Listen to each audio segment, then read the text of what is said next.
नमस्कार, हमारे चैनल वेदांत में आपका स्वागत है। दोस्तों, पिछले वीडियो में हमने जाना था अवतारी महापुरुषों के बारे में। आज का हमारा विषय है मंत्र क्या है।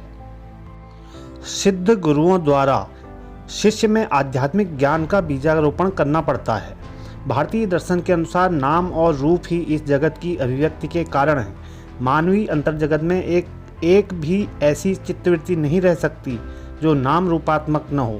यदि यह सत्य हो कि प्रकृति सर्वत्र एक ही नियम से निर्मित है, तो फिर इस नाम रूपात्मकता को समस्त ब्रह्मांड का नियम कहना होगा।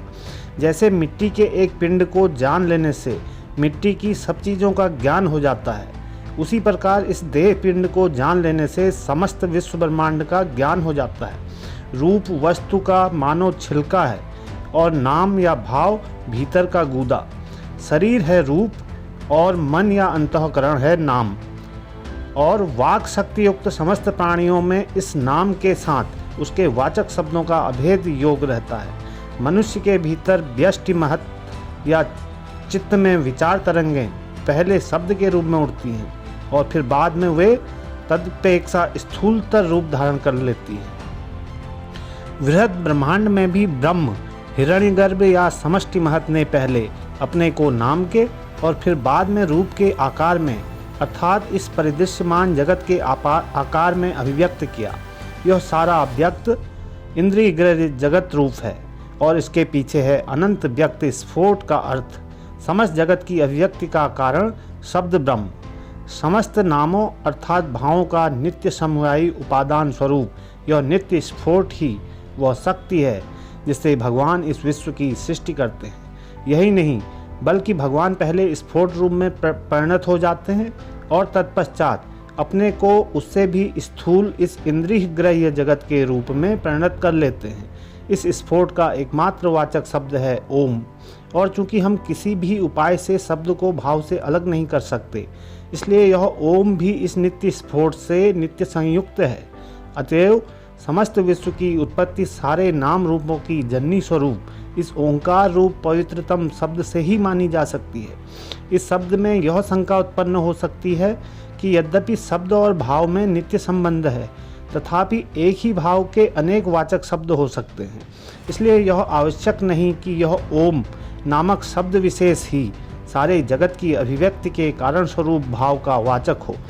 तो इस पर हमारा उत्तर यह है कि एकमेव यह ओम ही इस प्रकार सर्वभावव्यापी वाचक शब्द है, अन्य कोई भी उसके समान नहीं। स्फोट ही सारे भावों का उपादान है, फिर भी वह स्वयं पूर्ण रूप से विकसित कोई विशिष्ट भाव नहीं है। अर्थात यदि उन सब भेदों को जो एक भाव को दूसरे से अलग करते हैं निकाल दिया जाए, तो जो कुछ बचा रहता है वही स्फोट है। इसलिए इस स्फोट को नाद ब्रह्म कहते हैं। अब बात यह है कि इस अव्यक्त स्फोट को प्रकाशित करने के लिए यदि किसी वाचक शब्द का उपयोग किया जाए, तो वह शब्द उसे इतना विशिष्ट कर देता है कि उसका फिर स्फोट तत्व ही नहीं रह जाता।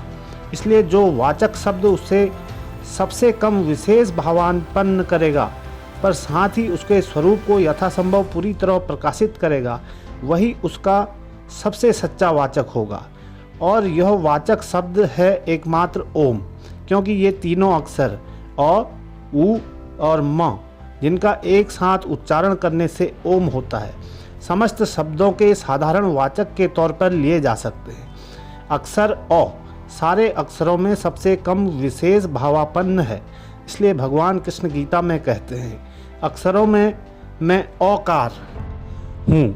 स्पष्ट रूप से उच्चारित जितने भी शब्द हैं उनकी उच्चारण क्रिया मुख में जीवा के मूल में आरंभ होती है और ओंठों में आकर समाप्त हो जाती है। और जीवा मूल अर्थात कंठ से उच्चारित होता है और म ओंठों से होने वाला अंतिम शब्द है। और उ उस शक्ति का सूचक है जो जीवा मूल से आरंभ होकर मुंह भर में लुढ़कती हुई ओंठों में आकर समाप्त होती है। यदि इस ओम का उच्चारण ठीक ढंग से किया जाए तो इसे शब्दोच्चारण की संपूर्ण क्रिया संपन्न हो जाती है। दूसरे किसी भी शब्द में यह शक्ति नहीं। अतएव यह ओम ही स्फोट का सबसे उपयुक्त वाचक शब्द है और यह स्फोट ही ओम का प्रकृत वाच्य है। और चूंकि वाचक वाच्य से कभी अलग नहीं हो सकता, इसलिए ओम और स्फोट अभिन्न है। फिर यह स्फोट इस व्यक्त जगत का सूक्ष्मतम अंश होने के कारण ईश्वर के अत्यंत निकटवर्ती है तथा ईश्वरीय ज्ञान की प्रथम अभिव्यक्ति है। इसलिए ओम ही ईश्वर का सच्चा वाचक है। और जिस प्रकार अपूर्ण जीवात्माएं एकमेव अखंड सच्चिदानंद ब्रह्म का चिंतन विशेष भाव से और विशेष विशेष गुणों से युक्त रूप में ही कर सकते हैं, उसी प्रकार उसके देह रूप इस अखिल ब्रह्मांड का चिंतन भी साधक के मनोभाव के अनुसार विभिन्न रूप से करना पड़ता है। उपासक के मन में जब जिस प्रकार के तत्व प्रबल होते हैं तब उसी प्रकार के भाव जागृत होते हैं।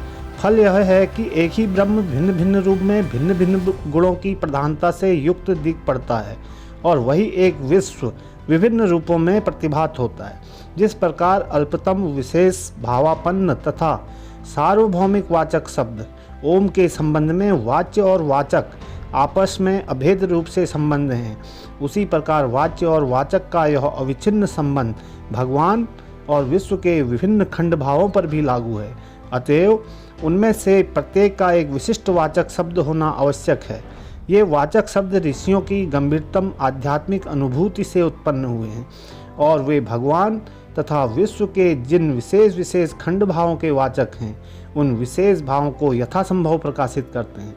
जिस प्रकार ओम अखंड ब्रह्म का वाचक है, उसी प्रकार अन्यान्य मंत्र भी उसी परम पुरुष के खंड खंड भावों के वाचक हैं। ये सभी ईश्वर के ध्यान और प्रकृति ज्ञान की प्राप्ति में सहायक हैं। दोस्तों, आज के लिए इतना ही। मिलते हैं एक नए विषय के साथ। धन्यवाद।